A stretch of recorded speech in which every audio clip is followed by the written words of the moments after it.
भारतीय इतिहास में राजपूताने का गौरवपूर्ण स्थान रहा है। यहाँ के रणबांकुरों ने देश, जाति, धर्म तथा स्वाधीनता की रक्षा के लिए अपने प्राणों का बलिदान देने में कभी संकोच नहीं किया। उनके इस त्याग पर संपूर्ण भारत को गर्व रहा है। वीरों की इस भूमि में राजपूतों के छोटे बड़े अनेक राज्य रहे हैं, जिन्होंने भारत की स्वाधीनता के लिए संघर्ष किया। इन्हीं राज्यों में मेवाड़ का अपना एक विशिष्ट स्थान है, जिसमें इतिहास के गौरव बप्पा रावल, खुमाण प्रथम महाराणा हम्मीर, महाराणा कुंभा, महाराणा सांगा, उदय सिंह और वीर शिरोमणि महाराणा प्रताप ने जन्म लिया है। सवाल ये उठता है कि महानता की परिभाषा क्या है। अकबर हजारों लोगों की हत्या करके महान कहलाता है और महाराणा प्रताप हजारों लोगों की जान बचाकर भी महान नहीं कहलाते। दरअसल हमारे देश का इतिहास अंग्रेजों और कम्युनिस्टों ने लिखा है।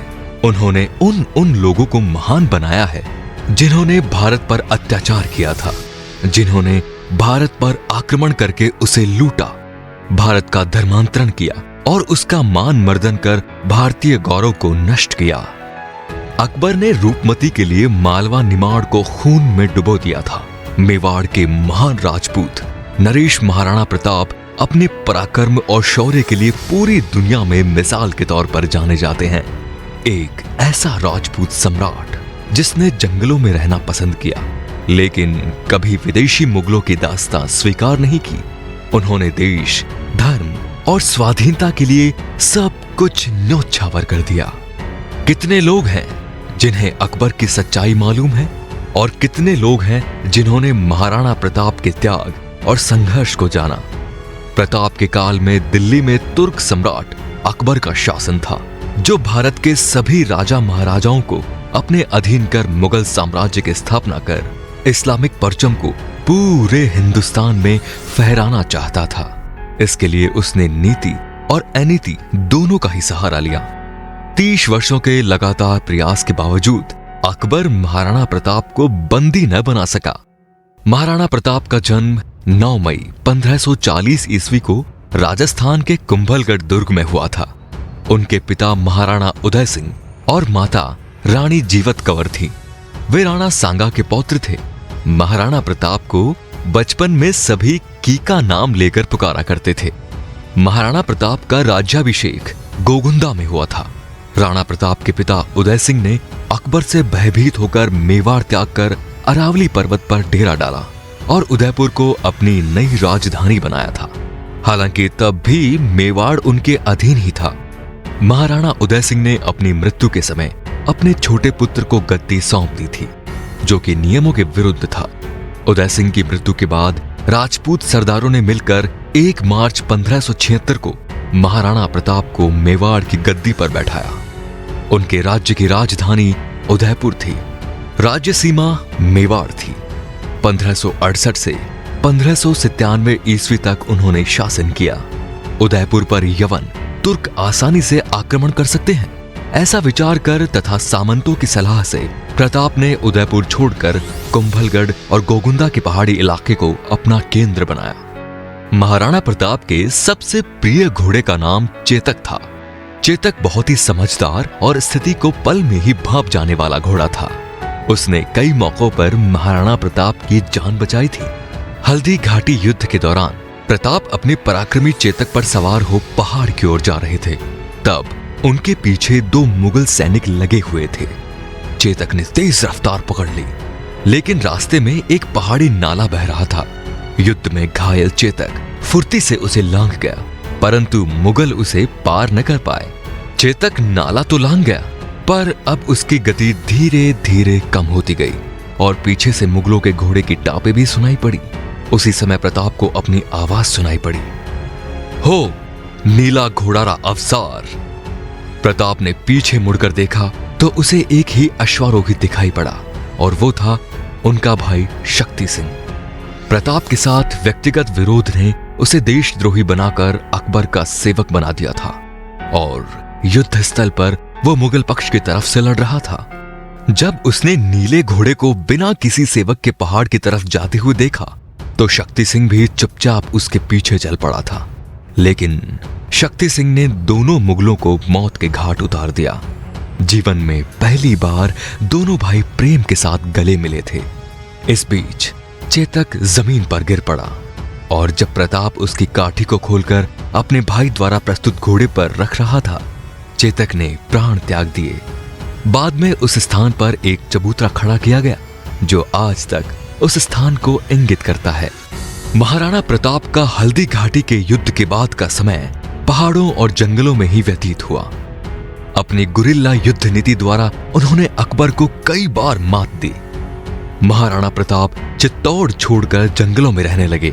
महारानी, सुकुमार राजकुमारी और कुमार घास की रोटियों और जंगल के पोखरों के जल पर ही किसी प्रकार जीवन व्यतीत करने को बाध्य हुए। अरावली की गुफाएं ही अब उनका आवास थी और शिला ही शैया थी। महाराणा प्रताप को अब अपने परिवार और छोटे छोटे बच्चों की चिंता सताने लगी। मुगल चाहते थे कि महाराणा प्रताप किसी भी तरह अकबर की अधीनता स्वीकार कर दीन इलाही धर्म अपना ले। इसके लिए उन्होंने महाराणा प्रताप तक कई प्रलोभन संदेश भी भेजे थे, लेकिन महाराणा प्रताप अपने निश्चय पर अडिग रहे। प्रताप राजपूत की आन का वो सम्राट, हिंदुत्व का वह गौरव सूर्य इस संकट, त्याग, तप में अडिग रहा।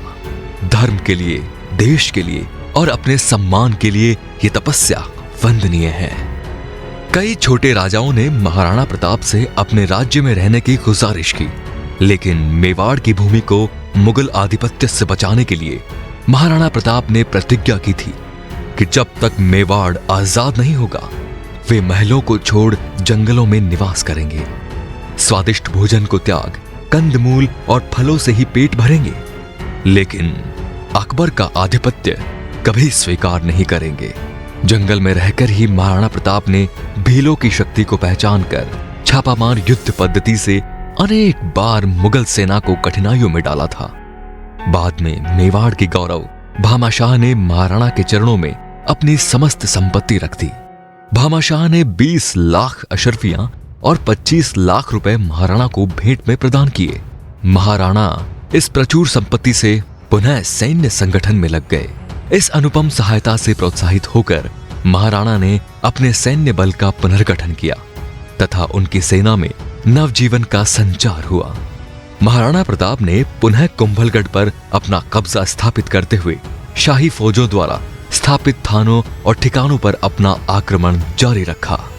मुगल बादशाह अकबर ने 1635 में एक और विशाल सेना शाहबाज खान के नेतृत्व में मेवाड़ भेजी। इस विशाल सेना ने कुछ स्थानीय मदद के आधार पर कुंभलगढ़ और केलवाड़ा पर कब्जा कर लिया तथा गोगुंदा और उदयपुर क्षेत्र में लूटपाट की। ऐसे में महाराणा प्रताप ने विशाल सेना का मुकाबला जारी रखते हुए अंत में पहाड़ी क्षेत्रों में पनाह लेकर स्वयं को सुरक्षित रखा और चावंड पर पुनः कब्जा प्राप्त किया।